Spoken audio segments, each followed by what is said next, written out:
of their commitment to discourage their supporters from violence. During the issue of the kidnapping of the schoolgirls, there was criticism that the U.S. couldn't quite work with the Nigerian government on this, that there was concerns about corruption in the military, and that the U.S. security advisors couldn't get as much done as they would like. What does the U.S. need next from Nigeria in terms of actual cooperation? We actually work very, very closely with the Nigerians on the search for the girls. We shared information. We did have an incident in which we decided that some training that we were providing to the Nigerians had to be discontinued.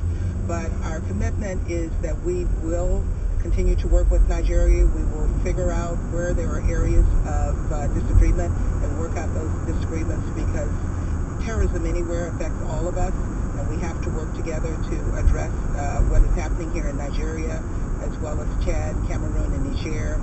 And we can't do it alone. The Nigerians can't do it alone, and the neighbors can't do it alone. Finally, Nigeria is very important to Africa economically, politically, just the sheer terms of size and population. What are your concerns about Nigeria's election and kind of how they can affect the wider region if things do not go well? Well, I can tell you the entire world is watching this election, and all of Africa is watching this election.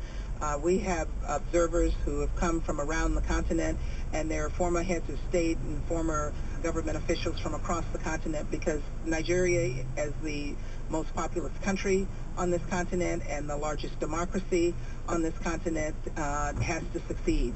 But Nigeria has an important role to play in this region. The Nigerians know it, neighbors know it, and we look forward to this process coming to closure in a way that will make all Nigerians proud, but the entire continent proud.